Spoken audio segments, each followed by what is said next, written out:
Good morning. And let me begin with something that most men will never hear from the person who should be telling them. Something that sits quietly at the intersection of medical science, cultural embarrassment, and real physiological consequence. Something that, once you understand it fully, may fundamentally alter the way you treat your own body for whatever years you have left. If you are a man over the age of 50 and you have quietly, perhaps even proudly, stopped masturbating, whether because you believed it was no longer appropriate for a man your age, because a partner made you feel it was unnecessary, because a religious leader told you it was sinful, or because you simply assumed your body had moved past that chapter, you may be accelerating your own decline in ways that no blood test, no annual physical, and no casual conversation with your doctor is currently catching. Today we're talking about what actually happens inside the male body when ejaculation stops after 50. Not opinions, not cultural debates, not shame-based moralizing from people who have never opened a urology textbook. We're talking about published, peer-reviewed, replicated clinical science that has existed in medical literature for decades, and yet somehow never reaches the men whose lives depend on knowing it.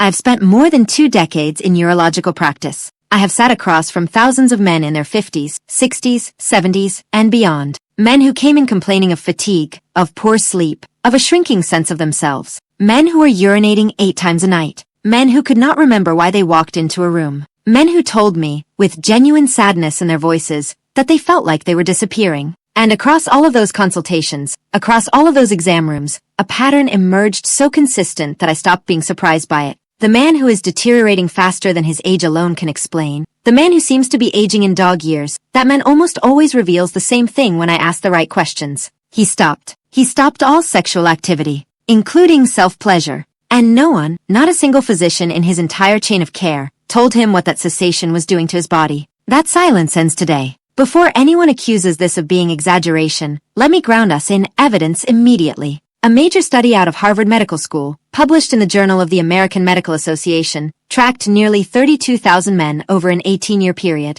The findings were not ambiguous. Men who ejaculated 21 or more times per month had a 33% lower risk of prostate cancer compared to men who ejaculated only 4 to 7 times per month. 33%. To put that in perspective, some of the most celebrated cancer prevention drugs on the market do not achieve a 33% risk reduction. And yet this information, free, accessible, requiring no prescription and no side effects, is almost never communicated to the men who need it most. Now here is what I need you to stay for. Later in this discussion, I am going to reveal the #1 item on our countdown. And it involves something that I believe every man over 50 fears more than he will ever admit out loud. It does not involve your prostate. It does not involve your heart. It involves the thing that makes you, you, your identity, your sense of self, your will to remain in the world as someone who matters. The research connecting ejaculatory cessation to this particular collapse is so disturbing, so well documented, and so aggressively ignored that it changed the way I practice medicine the week I first encountered it. You absolutely must not leave before we get there. But first, I want to hear from you directly. Leave a comment right now. Tell me your age, and whether any doctor at any point in your entire life has ever raised the topic of masturbation as a health practice. Not erectile dysfunction, not sexual performance with a partner. Masturbation, specifically, as a component of your physical and cognitive wellness. I read every comment, and I already know what most of you are going to say. Nobody ever mentioned it. Nobody ever asked. And that silence is precisely what we are here to break. We are counting down from 5 to 1. 5 consequences that unfold inside a man's body when he stops ejaculating after the age of 50. Ranked from medically important to potentially life-altering. Let us begin. Number 5 on our countdown is a consequence that most men never associate with sexual activity, and it is one that quietly steals independence from millions of older men every single year. It is the progressive collapse of urinary function driven by prostatic stagnation and the loss of what I call the body's natural flushing mechanism. After the age of 50, the prostate gland begins to enlarge in the majority of men. This condition, benign prostatic hyperplasia, is so common that by age 70, roughly 70% of men have it to some clinically meaningful degree. The prostate wraps around the urethra like a fist around a garden hose, and as it swells, it compresses. The stream weakens. The urgency increases. The nighttime trips to the bathroom multiply. 2 trips become 4. 4 becomes 6. Sleep shatters. And with it, so does daytime energy, mood stability, marital harmony, and the basic feeling that your body is something you can trust. What most men do not understand is that the prostate is not a solid mass. It is a glandular organ that produces fluid. That fluid is meant to be expelled regularly through ejaculation. Each time a man ejaculates, the muscular contractions of orgasm mechanically squeeze the prostate, forcing accumulated secretions, inflammatory debris, cellular waste, and stagnant fluid out through the prostatic ducts. It is, in a very real physiological sense, a plumbing flush, a maintenance cycle that the body was designed to perform regularly. When a man stops ejaculating, that flush stops. Fluid accumulates. Inflammatory compounds build. The gland becomes congested, swollen beyond what the normal age-related enlargement would produce on its own. And the symptoms that follow, the urgency, the frequency, the weak stream, the sensation that the bladder never truly empties, those symptoms accelerate at a pace that has nothing to do with how old you are and everything to do with what you stopped doing. I had a patient, 74 years old, a retired mechanic, who came into my office looking like he had not slept in a year. Because he essentially had not. He was waking 7 times per night to urinate. His previous physician had cycled him through 3 different medications. The improvement was marginal at best. When I took a thorough history, the kind that requires asking questions most doctors feel too awkward to ask, I discovered he had not ejaculated in nearly 5 years. His wife had passed away, and he had simply closed that door entirely. He assumed that part of life was behind him. I explained the prostatic flushing mechanism in plain language. I told him that reintroducing regular ejaculation, even 2 to 3 times per week, could meaningfully reduce his prostatic congestion and improve his symptoms in a way that no medication was currently achieving on its own. He was uncomfortable with the conversation. He was also miserable enough to try anything. At his 3-month follow-up, his nighttime bathroom trips had dropped from 7 to 2. He sat in my office and stared at me for a long moment and said, I lost 5 years of sleep because nobody told me this. And he is not unusual. He is typical. He represents the silent majority of men who are suffering from a treatable condition that is being managed with pills when part of the solution requires no prescription at all. The practical recommendation is straightforward. A minimum of 2 to 3 ejaculations per week provides meaningful prostatic drainage. For men already experiencing significant urinary symptoms, this should be viewed as a complement to existing treatment, not a replacement. But in many cases, it is the missing piece that finally tips the balance from suffering to manageable. Number 4 is the cardiovascular connection, and this is where the science becomes so compelling that I genuinely believe it belongs in every cardiology practice in the country. Most men over 50 think of heart health in terms of diet, exercise, cholesterol numbers, and blood pressure readings. Those things matter enormously, but there is a vascular mechanism that almost no one discusses with aging men, and it is directly tied to sexual activity. When a man becomes sexually aroused, whether through partnered activity or self-stimulation, his cardiovascular system undergoes what amounts to a controlled stress test. Heart rate rises from a resting baseline of 65 to 75 beats per minute up to 110, sometimes 150, at peak arousal. Blood pressure elevates in a physiological wave. Blood flow redirects to the pelvic region, driven by the release of a molecule called nitric oxide from the endothelial cells that line the interior of every blood vessel in the body. Nitric oxide is, in my clinical judgment, one of the most critically important and least discussed molecules in men's health. It is the molecule that tells your blood vessels to relax, to dilate, to open up, and allow blood to flow freely. It is the molecule that every single erectile dysfunction drug on the market was designed to support. And it is a molecule whose natural production declines steadily with age, unless you give your body consistent reasons to keep making it. Regular sexual arousal and orgasm are among the most potent natural stimulators of endothelial nitric oxide production documented in the medical literature. Each session of arousal essentially trains your blood vessels to stay flexible, responsive, and functional. You are asking them to dilate, recover, and reset. Over time, vessels that receive this regular exercise maintain their elasticity. Vessels that do not stiffen, they harden. They lose the capacity to respond to pressure changes. The clinical term is endothelial dysfunction, and it is now understood to be the earliest detectable stage of cardiovascular disease, often appearing a full decade before a heart attack or stroke. One of the longest-running investigations into male sexual health and cardiovascular outcomes, conducted over 16 years with more than 1,100 men, found that men with sexual activity less than once per month were 45% more likely to experience a major cardiovascular event than men who were sexually active 2 or more times per week.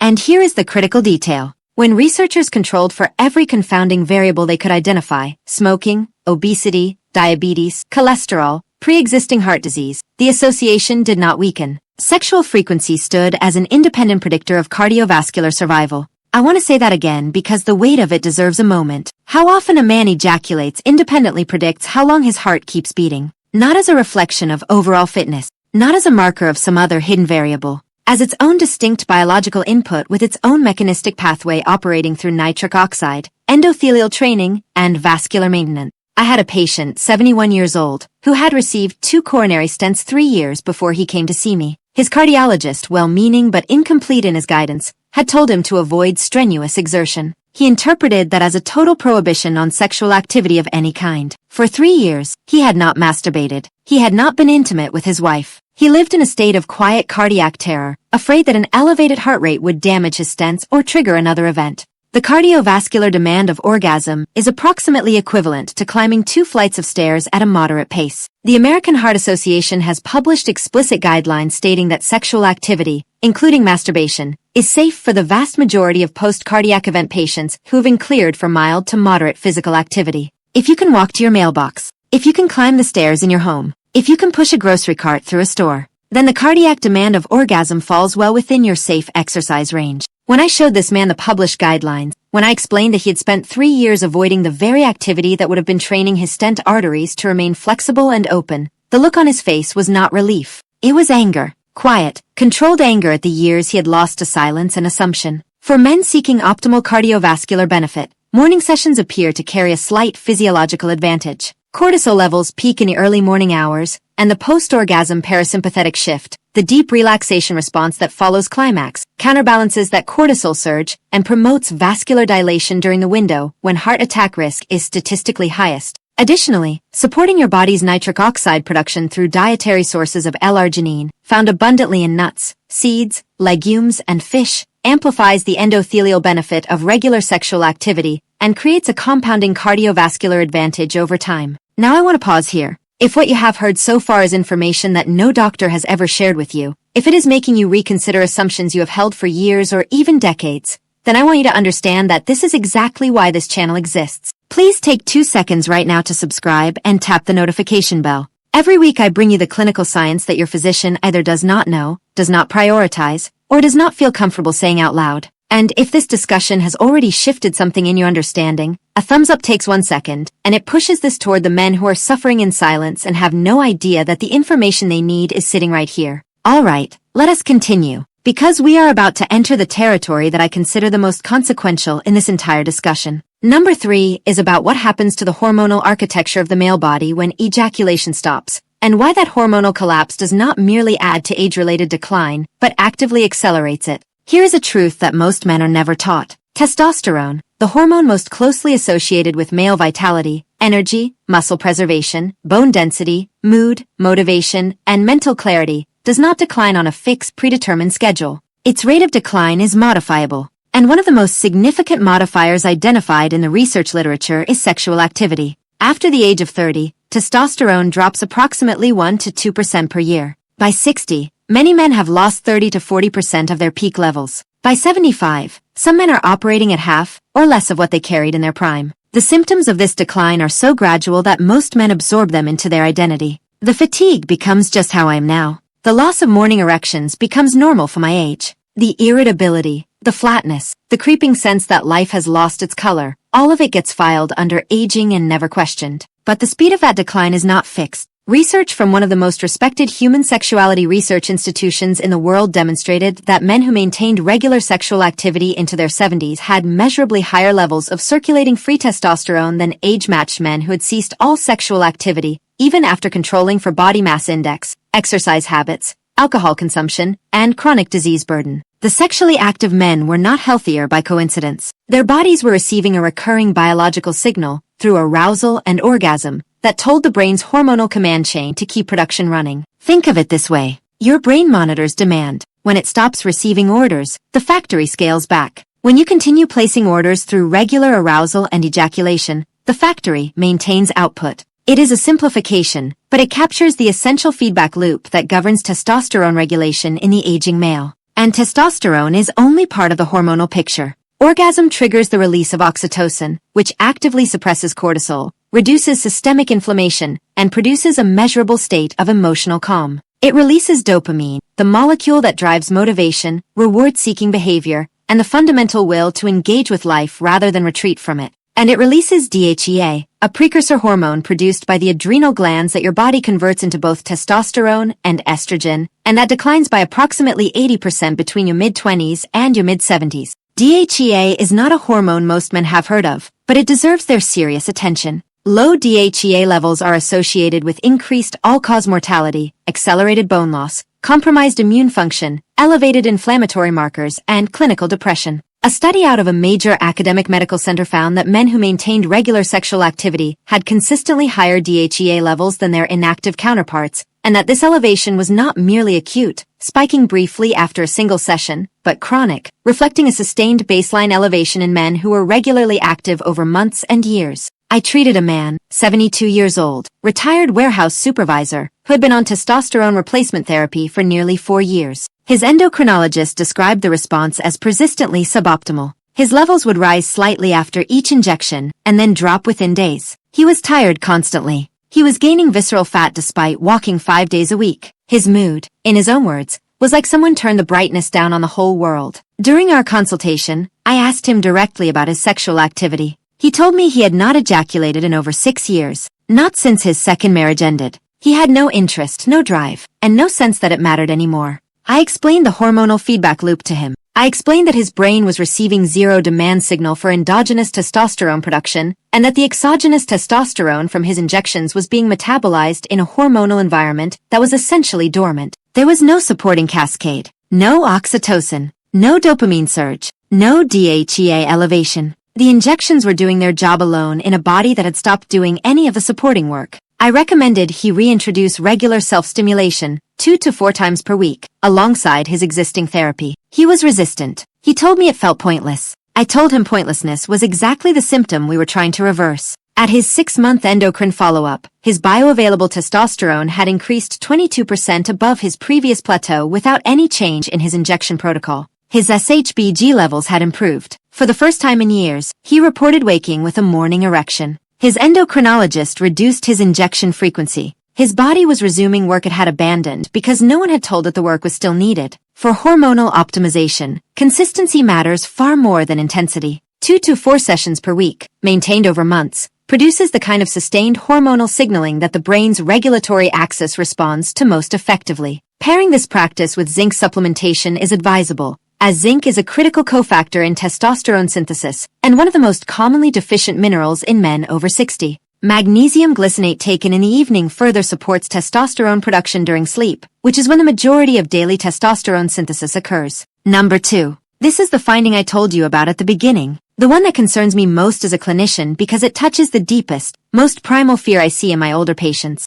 not the fear of death. Most men over 70 have made some kind of peace with mortality. The fear that keeps them awake, the fear that tightens their chest when they forget a word mid-sentence or blank on a grandchild's name, is the fear of losing their mind, of becoming someone their family remembers instead of recognizes. When a man stops all ejaculatory activity, he removes one of the most powerful natural stimulators of neurological health that the human body possesses. And the research supporting this is no longer early stage or speculative. It is robust, it is replicated, and it is published in the highest-tier neuroscience and gerontology journals in the world. Let me explain what happens inside the brain during orgasm, because most men have absolutely no concept of how profoundly this event impacts neurological function. At the moment of orgasm, the brain undergoes what neuroimaging research has described as a total brain event. Blood flow surges across nearly every region simultaneously. The prefrontal cortex, responsible for decision-making and executive function. The hippocampus, the seat of memory formation and recall. The amygdala, which processes emotion and threat assessment. The cerebellum, which coordinates movement and balance.